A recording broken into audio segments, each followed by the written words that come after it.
Hey, good morning, my good people, man. Welcome to the Wealthy, Healthy, Happy Success Show. Still getting used to saying that last little word there. Thanks so much for joining, man. It is Fan Friday. Thanks so much for being here. We're in the building. I'm your host, ERGJ, Certified Financial Educator.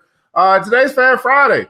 We've been going through the book, 15 Laws of Invaluable Growth. We're on law number 9 or so, which is the law of the ladder. And that's what we've been talking about this week. So today really is a recap. It's an opportunity for you guys to share how you have grown this week, what phenomenal things have been happening in your life, because I believe that something phenomenal has been happening in your life. I know that I attract to myself phenomenal people. You're doing phenomenal things, and you're getting phenomenal results. And so this is all about you. This show is all about you today. It's not a me show, it's a we show. So as much participation as we have will determine how long this show will be. We get no participation, it's going to be a very short show because I'm not going to carry it today. We got our co-host, Pat, in the building. How are you today, sir?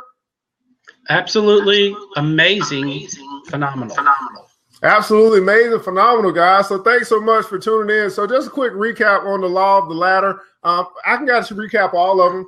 The 15 Laws of Valuable Growth by John C. Maxwell started with law number 1 was the law of intentionality, which basically saying that you want to be intentional about where you want to go in life. You need to have a destination. Where do you want to go? And you set that as a destination. Law number 2 is the law of awareness. Basically, you want to be aware of your surroundings and also be aware of other people who can become your mentors, your coaches, your accountability partners to challenge you to be your very best. Law number 3 is the law of the mirror. What do you see when you look in the mirror? Hopefully, when you look at the man or the woman in the mirror, you see phenomenal, you see great, you see awesome, you see incredible. Law number 4 is the law of consistency, which basically states this: consistent action breeds success. Whatever it is that you're looking to do, if you become consistent in it, while you're being consistent, you're going to get better and better at it. And then you'll start to get recognized. And then after recognition comes profit. Yes, after recognition comes profit. Law number 5 is the law of environment. You want to put yourself into environments that are conducive to your growth. We dare you to grow here, guys. And so if you tend to be the smartest person in your room, it's time to find a new room. You need to be a place where you're not at the ceiling or the cap of your growth potential. And so put yourself in other situations, other environments, which will foster growth in your life or in whatever area you need to grow in. Law number 7 is law of design. Basically saying designing your life now. So you want to have strategies, systems put in place that are going to help you to grow. To maximize the growth, you need to develop some strategy. I mean, it's not by chance that you'll grow. It's by actually intention and strategy that you'll grow. Law number 8 is the law of pain. No pain, no gain. Law of pain, man, says good management of bad experiences leads to great growth. How well do you handle bad situations? How well do you handle pain? And if you look at it from the right perspective, that pain actually helps you to grow, because if you didn't ever feel any pain, you probably never would change. The law of pain. And then now we're into the law of the ladder, which basically says that your character, as your character grows, it determines how the height of your personal growth. So you want to focus more on building you, and then you'll see every other area of your life start to grow as well. The law of the ladder: build yourself, focus on the inside, and then the outside will take care of itself. Pat? Well, and one of the things I kind of took from the law of the ladder was you are building your own ladder. So are you building a step stool, or are you building an extension ladder? Because you decide the size of your ladder. You build your ladder by building yourself. Are you building a step stool, or are you building an extension ladder? Absolutely, guys. So the higher you want to go, no matter what arena, it's going to really be determined by how high or how much you develop your very own self. Now, here's the deal, guys. We all know what our areas of weakness are. We know where our areas of improvement are. We know those things that other people have told us. It's like, yeah, that's kind of who I've created myself to be over all of these years. 10 years, 15 years, 20 years, 30 years, 40 years, whatever the case may be. But once you recognize those areas, you can decide to change if you decide to. Now, it doesn't necessarily mean it's a character flaw, but it may be something that you want to tweak or want to improve upon so that you can have better relationships with other people. Because at the end of the day, we're in a relationship business. This whole world, this whole life is all about relationships. So how you deal with other people and how you come off to other people as it relates to your character will determine the type of relationships that you have. I mean, it is. Again, we said this so many times, man, when people look at why they're having bad success in relationships, they're always trying to look at the other people. But hardly are they looking at themselves and say, you know what, here's what I brought. Here's the bad stuff that I brought to this relationship. And if you find yourself, needing to having start relationships all the time, I would tell you it's probably more about you than it is the other people. It's probably more about you and what you're attracting into your life. If you want to start attracting different things, then you need to change. If you want your life to change, you must change. Well, and everything in life, whether it's business or family or personal or everything in life is based on our relationship with others. And people, I mean, the saying is people do business with people they know, they like, and they trust. Well, it's not just business. People hang out with people they know, they like, and they trust. People avoid people they don't know. They avoid people they don't like, and they avoid people they don't trust. And that is the character of you. So as you build your character, you become more likable. You become more trustable, right? People then believe you. They get to know you, right? So it's, do they know you? Do they like you? Do they trust you? Well, how would they ever get to know you? So you have to go out of your own shell sometimes and maybe take a seat on Blab so we can get to know you. Oh, you mean like on Fan Friday, quite possibly? Maybe Fan Friday is a good day to let people know you, right? Because people do business with, people build relationships with, people hang out with, people they know, they like, and they trust. So let's get to know each other. Absolutely. What's going on, Nelson? I'm here. I want to hang out with you guys. Yeah, man. What's going on? Well, I'm here, and I'm ready to take on the world today and go, and go after it and get it. The world is filled with so much opportunity out there. You just got to go for it. Go. How's the weather up there in Toronto, man? Actually, it's nice today. It's nice today. Okay. We might get some snow flurries later tonight, but then it'll be gone. Okay, so ready for springtime. It's just an April Fool's joke. Today is April 1st, by the way, so I don't know, y'all gonna play some April Fool's jokes or not on some people. Don't play the I'm quitting my job joke. Please don't do that one because that might fire. Yeah, I couldn't sit here and let you guys do it alone. It's Fan Friday. I got to jump in and help you guys. So here I am. Yeah, man, that's what's going on. So, how has your week been, Nelson? Man, what's changed? What's transpired? How have you grown this week? How's the law of the ladder help bring some clarity into your life? Well, I'm trying some new things like this, so to get out, maybe to do some, new public speaking in the future. Network, so I'm global networking. That's helped me grow. Being here with you guys has helped me grow. Going in on other blabs has helped me grow. I love this global networking. I think it's really cool, and I'm trying to use it to my trying to use it to my advantage. So that's one of the new things I'm trying, and we'll see where it goes. Yeah, man.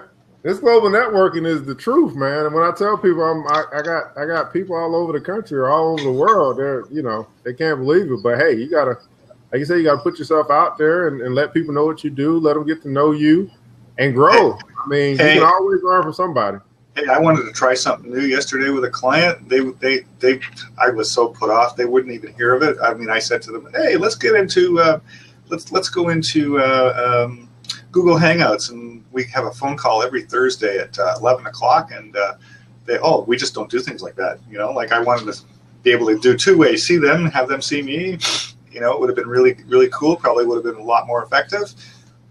They just couldn't see it. So. Yeah, I'm trying the same thing with this with some organizations. I'm like, you guys are doing phone conferences every Tuesday. why not switch it up and do something where people can actually have some engagement? Because how many people get on phone calls and fall asleep? Or this is way better for engagement. I love it. I think it's way more productive. You get a lot more accomplished. You're on the same page with people. You can see them. You can have eye contact with them. There's nothing like being in the same room with somebody. This is almost just as good as being in the same room with somebody. Well, and the other thing you have to remember is most of communication is actually nonverbal. It's the tone, it's the expression, and this platform allows you to see somebody's expression. Whereas if you're just on the phone with them, you don't know what they're doing, you don't know what they're thinking, you don't know what their reaction is. This is where it's at. So I'm using this to help me grow. Absolutely, man. So I see we got Nikhil, Anthony, Laura here. How many of you guys are using this new technology to make connections? How many of you guys are maybe taking your business to the next level by using new technology? Virtual meetings, social media. Are you guys implementing these things into your business, your dreams, the things that you're looking to create, or are you still living in 1985? I throw out a challenge to everybody out there sitting in the chat to jump in and join the conversation and tell us how they're doing and what they're doing. Don't be afraid. Don't sit there and listen. Jump in just like I did. Yeah, so I know Nikhil is probably on traveling, so she may not be able to jump in. We know people are off to work and things. So if you want, it's Fan Friday. The seat is open for anybody that wants to jump in, wants to share. It's Fan Friday. How have you grown this week? How's the law of the ladder as we've gone through character growth and character development? How has this conversation over this week, how has it helped you to grow? That's the question that's out there today. And for the fans, go ahead, Nelson. And I got a chance, thanks to you, to be a host with Pat on Tuesday. So that was fun too. That was a growing experience. Yeah, man. How was that, guys? I watched. I kept trying to get in, but it wouldn't let me from that phone. That phone thing is something else, man. It's a whole different animal. And you forgot to tell us how to let you in. No, it wasn't you guys. It wouldn't let me in anyway. It was my connection. Okay. Yeah, I think a host you don't have to let in. That he should have come in automatically. Yeah, okay. It was because he was listed as a host. So I challenged myself to be a host and dare to try something new. That's how I'm growing. Yeah. Well, and thankfully, Mr. Beatles came in and kind of bailed us out. Yeah. Now, Mr. Beatles is traveling this week. That's why he's been on and off from North Carolina, he said. So that's why he wasn't been able to be with us as much this week, but all good nevertheless. So I challenge who's ever out there listening to us in the chat to jump in and join us. So look at Anthony say he's been offering to use FaceTime and hang out to do life insurance meetings with people all over Texas. Most disagree and just want to do the phone. Yeah. So Anthony, jump in the seat and talk to us. Tell us about it. Come on. He might be traveling too, but yeah, that's interesting. So you're implementing some of this newer technology, and I'd imagine when you start talking about life insurance, you're probably having a lot of conversations with older people, more so than younger people. So they may not be wanting to use the newer technology. I'd imagine. I think, but at least you're making it available so that as it transitions, as the industry transitions from baby boomers more so to the next generation, you're already in a position that you can meet them where they are. I think that's true about face-to-face with older clients, because I have a friend who about 10 years ago moved from Toronto to Israel, and he's an insurance salesman, and he travels back and forth every 6 to 8 weeks to see his clients face-to-face. And I just don't understand why he can't do it on video conferencing, but maybe it's because he's got a lot of older clientele. Yeah, that could definitely be the case. Go ahead, Pat. The other thing I kind of use a lot, because it is hard to get them on a face-to-face video thing, and I'm not sure why people haven't adopted it yet. But I do a lot of screencasts where I will go and video what's happening on my computer to kind of show them where they need to go and what they need to click and how to get to, because a lot of times when you tell somebody something, they don't register the same as if you show them. Yeah. And so I use a lot of video screencasting. Because when we're setting up funnels, or we're setting up review systems, or we're setting up texting systems for people, some of the technical side of it, it's hard to explain over the phone. Like, do you see that button over there you need to click? Yeah. Where? Well, that's interesting, because yesterday when I was setting up, I said to them, I emailed the client really early. The meeting was at 11. Around 9:40, I emailed. I said, let's use Google Hangouts. I gave them the link, and I wrote out the instructions. Here's what you need to do to get in. I will be waiting inside there to get your, I will let you in the room as soon as I see it. You're trying to get in there. Anyways, they never entered. I had to pick up the phone and dial into the conference call. And, they just didn't want to do it because they don't do it that way. But, I had to write out the instructions, even if they were going to try it. Right. So what I do instead of writing out instructions, because sadly people don't read. The people don't read. People don't read. I mean, people will buy the book, but they won't read the book. People don't read. That is so. That is so sad. It is sad, but I mean, I get hundreds of emails a day, and I flash them open to trash them. I mean, I click on every one and trash it, and people think that means that the email was read because it was momentarily opened. Well, no, it was put on the list to go to the garbage is what it means. Yeah. So normally what I do, instead of writing things out, I use a screencasting program, and I will bring it up on the screen, record the screen with me talking. And then send them the video. Very good. Very cool. And I send them the video because people are so used to sitting on their butts and watching TV, or sitting there playing on their. People will love to sit and watch video. They just don't like to do anything. I mean, and they won't read your instructions. Yeah. And even if they did, they misinterpret your instructions. But if you show them, if you can show them and they can physically see it, it's a lot easier for them to follow along. And if they didn't get it, they can watch it a second time if they missed a step. The problem is they read it and they miss a step, they get frustrated and they give up on it. And here's the deal, guys. I think, Pat, what you're saying is worth the conversation, because at the end of the day, we need to know our customers. And so, or our friends, and when I say customers, I'm not just talking about business, but just our customers, whoever you're trying to serve. Because at the end of the day, man, I'm not going to fight them anymore. That's why I started the second show. I'm not going to fight and try to get you to read a book. There's no point. No point. I already know that. I already know that response. I already know the multitude's response to that. So in reality, guys, it's easy. It's simple to be profitable in business, because you're going to do something that most people just don't want to do. You've read the book. You've taken the class. You've got the expertise. And it could be the very simplest thing. Like, for example, it's very simple to create a business card. But how many of us go and pay people to do our business card? Just get a design, do it on your computer, put the paper in, print it out. But how many of us go pay Vistaprint, go pay somebody else to actually create our business card? And that's the deal. It's like people are going to pay for convenience. So it's easy to be in business, because you're going to provide a service that most people don't want to learn and they don't want to do, or they take the time to do, and so they'll pay you to do it. This is what makes being a business owner and entrepreneur so worthwhile, because you're just doing what no one else is willing to do. Yeah, I had a client yesterday that was trying to figure out AdWords, because that's a service I kind of offer. And it's kind of like, well, before I do it, I want to understand it. And it's like, okay, I can't teach you AdWords in a 15-minute conversation. But if you really want to learn it, I have a 3-ring binder, a 2-inch thick 3-ring binder of a 10-week class I took.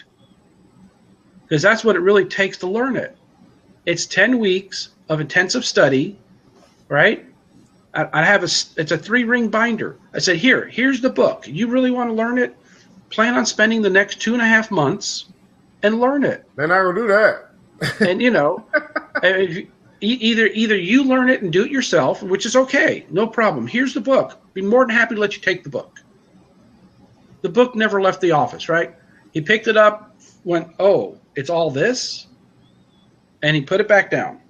That's as far as the book went, right? Flip through and set the book back down.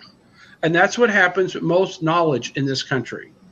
You know, they pick up the book and they put it back down. Andrew Carnegie, bless his heart, he spent his fortune building libraries all over the United States for all of us, right?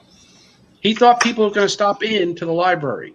They don't stop in. They drive by, you know. Who goes to the library anymore? Everybody just Googles everything.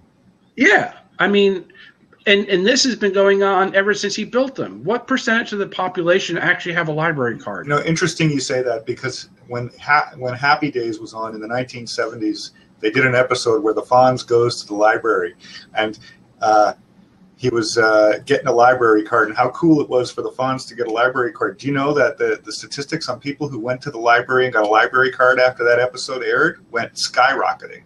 Because everybody thought, if the Fonz can do it, I can do it. It was cool. Yeah. But I mean, it's sad nowadays. Like you said, it's all Google. But even before it was Google, people still didn't go to the library. Yeah. We had these great institutions that they would use because the school system would force them to go to the library to do a term paper. Yeah. And then they would never go into it again.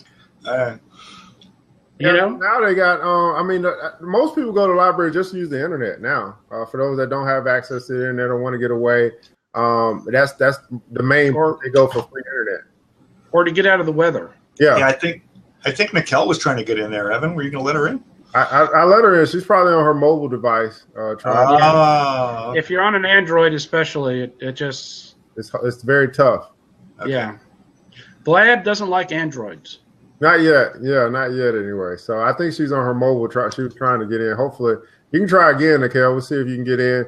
If you want to try open up a new browser, I don't know if you connected to this through Facebook or if you can open it from a new browser. That typically will help. That's what, if you're in Google Chrome. That's why I won't. That's why I won't go to Android or iPhone. This is my old BlackBerry. I'm still a BlackBerry guy. Oh my goodness, rim protection. Cool. Love the keyboard. Won't give up the keyboard. So yeah, guys. So we're kind of talking about the law of the ladder, and it's interesting. We're talking about people not reading, but we found that those that read are actually building their character. They're building. It's something about reading, man. I can't explain it. I think it develops patience. It develops creativity. What other things have you guys found to help develop your character as it relates to reading a book, to actually sitting down and reading? If you are a reader, if you guys that are on the chat, you can type in it as well. What are some things that reading has actually helped you to develop as far as your character is concerned? Go ahead, Pat. Well, the mind is a muscle just like all our other muscles. So as you start actually using it, what reading forces you to do is to reason it out, try to understand what they're actually saying. Unlike so much of the video stuff or so much of the TV stuff, you're sitting there like a zombie and it's just flying past you. If you've ever gone back in and watched a movie a second time, you catch jokes that you didn't catch the first time. Yeah. You catch scenes you didn't catch the first time. You start seeing the story differently. You know what? Because the reality is so much of it goes by you that you're not paying attention to because there's too many things happening. When you're reading, it forces you to focus because it's in your hand, it's in your sight, it's the only thing.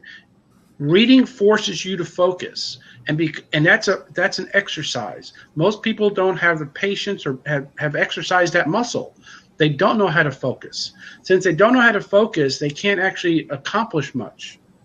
Reading I did that. forces to focus. I did that with the Steve Jobs movie, not the recent one that came out, but the one that came out a few years ago with Ashton Kutcher called Jobs. I watched that. I was just totally amazed by that. I had to watch it a second time because there was things that I missed. So you miss, yeah. But with reading, since you're at your own pace, not at somebody else's pace. See, when you're watching video, whatever pace they're at, and you catch what you can, and the rest floats by.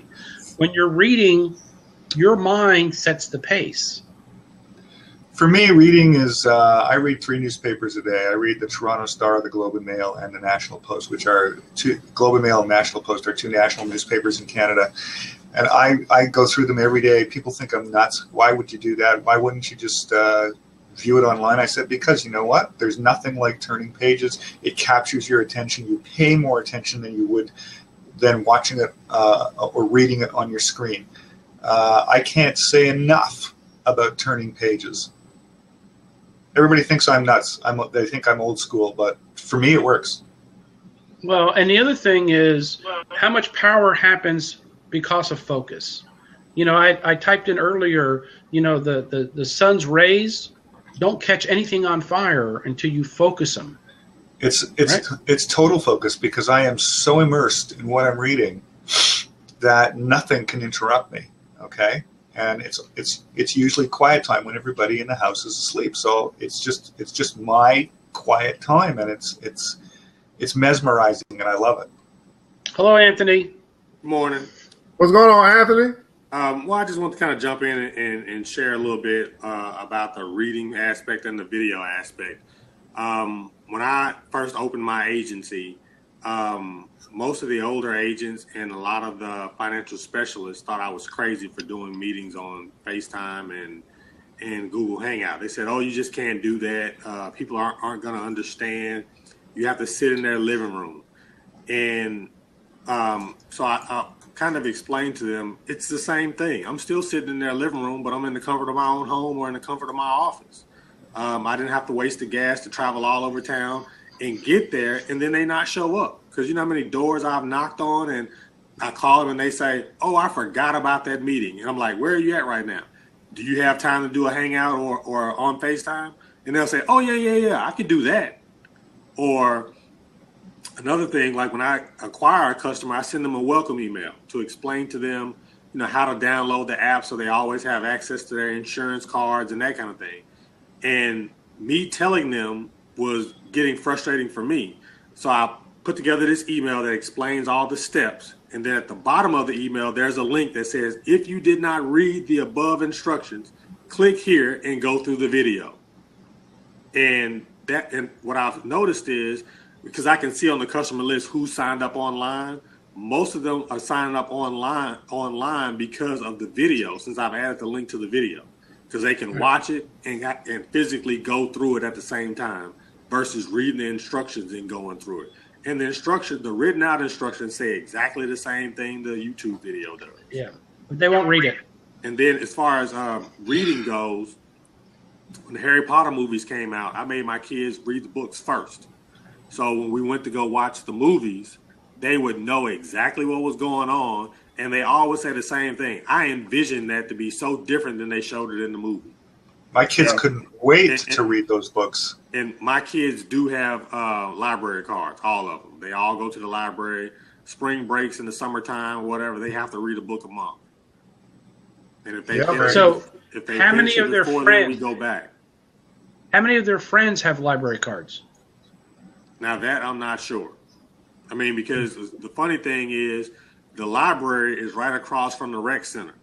And so in the summer times, my kids go to the library first, then they can go to the rec center.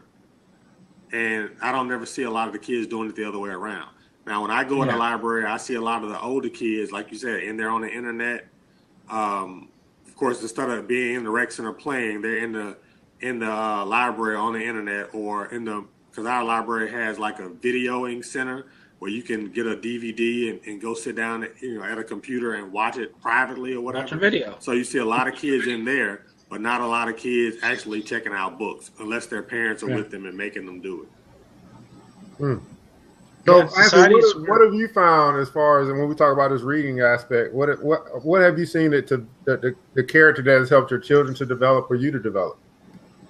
Well, I mean, I've always been a voracious reader, and I always tell my kids the story about when I was a kid and I would get punished. Most of my friends would get sent to their room, and they would hate it because they couldn't go outside. Whereas when I got sent to my room, my dad would actually take my bookshelf out of the room because he didn't want me to do anything. Because I'd be like, okay, I'm fine with that. I got books in the room, I can read. But he would actually take my bookshelf out of the room. Now that's some hardcore punishment right there, man. Can't even have books. Yeah, I mean, and you know, I would tell them, I said, you know, it's amazing how my father realized that sending me to my room was not a punishment. Yeah. Because I had so many books in there to read. And when he realized it, he was like, okay, if I'm going to ground you, I'm going to have to take everything from you. So it wasn't as simple as just taking a TV or taking my privileges to go outside. Because if I read, I could be outside anyway. Yeah, absolutely. Imagination, man. And so my kids have grown up watching me sit on the couch and read. They've always seen me reading. I used to read to them. You know, they'll watch me, you know, reading different books. So it's something that they just think is normal. When I tell them to go to the library and bring a book home, there's not any grumbling or anything like that. They're happy to go do it because they've always done it. And I'll give you another example. My daughter's school, she's in the 5th grade. The librarian quit. And so I asked her, I was like, you know, what's wrong? And she was like, we couldn't have our library day because we don't have a librarian. And I was like, what do you mean? And she said, they wouldn't let me check out a book today. She actually complained about it. So I had to actually go to the school to say, look, my kid likes to go to the library. Somebody needs to give her that time. And her teacher had to set certain times for her to be able to go to the library and check out a book. And you know it's bad when a kid comes and tell their parent, they're not letting me go to the library. Absolutely, man. That's phenomenal, man. You know, really setting the tone for your children. I mean, that's what we all got to do. But if you've never made, you know, reading a fundamental piece of your life, then it's going to be hard to make it a fundamental piece of your children's life. And that goes the same for, you know, so many other things that we talk about. You got to decide to change and add things into your life so that you can make sure that, you know, the next generation is better than you. At the end of the day, I mean, that's what we got to do, man. So you yeah, have to lead by example. You definitely have to lead by example. And I wish, you know, a lot of the teachers would be more in tune with it. I think, you know, a lot of the teachers are getting lazy enough to just say, because one of my sons is in high school, and his teachers will say, hey, just download the audio book and on your phone, and, you know, you can do your paper that way. And they will give them links to where they can download the audio from books. Whereas, you know, my son will just go to the library, check the book out and read it. Yeah. Yeah. Sadly, what we do speak so loudly, our children don't hear what we say. Yeah. You know, so I mean, I congratulate you on the fact that you led by the example. I mean, you read the book. You drag them to the library and say, go get a book. I think what he's doing is great. Yeah, and reading is an acquired taste. Just like we learn habits, and reading's a habit. Yeah. You know? Like you said, it's a muscle that has to be flexed. And exercise. You know, if you don't work it, then you don't build it up. And, you know, hopefully as my children get older and, you know, they start to have their own children, they'll continue to do the same thing. Hopefully libraries will still be around and books will still be around, even though, you know, now we have access to Kindles and, you know, that kind of thing where we can still read. We don't get the chance to actually flip the pages and fill the pages and smell the pages, but it still allows them an opportunity to read on their smartphones and whatnot. Because, I mean, I do that when I'm in the barbershop, you know, on Saturday mornings. Instead of flipping through Facebook a lot of times, I'm usually reading a book while I'm there because I'm sitting there. Yeah, man. And now, especially as insurance or whatever field that you're in, you typically got to read to keep up with your certifications, to take whatever you're doing to the next level. And quite honestly, guys, man, reading for me has just really just amped up my creativity.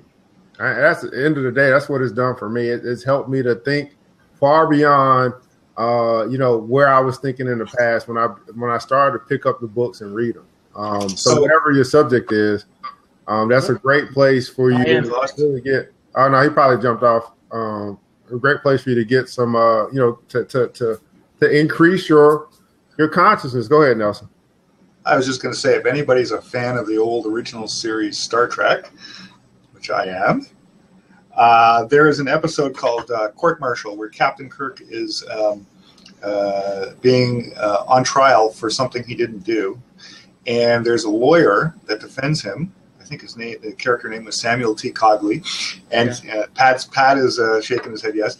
And Cogley, all he wanted to do, he said the law was in the books. He kept showing the books rather than he had to beat the computer because the computer showed a different outcome of what happened on the bridge versus and it showed how the video could be manipulated. But the law was in the books, and he kept he was a bookworm, and that was really interesting that kind of episode could occur back in the late 1960s. We weren't all computerized then in our homes, but it was a very interesting point he was making back then.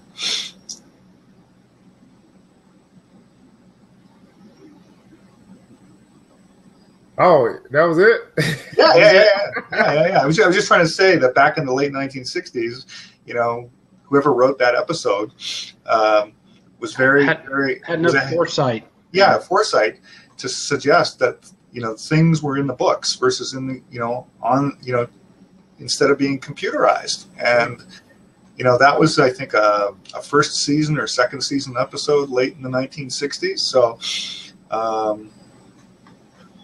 So kind of everything has its place, man. I think, as a society, we're trying to make things easier for everybody, but easy isn't always the best route to go. It's not always the best route to go. And so what we're doing, guys, we're talking about growth at the end of the day, and we're daring you to grow. And one of those areas we're daring you to grow, we're daring you to read more. What we're reading is a book. We're reading a book and going through the book, 15 Laws of Invaluable Growth. And we're in law number 9. We've read the book, and going through the book has helped us to have some conversation around us growing.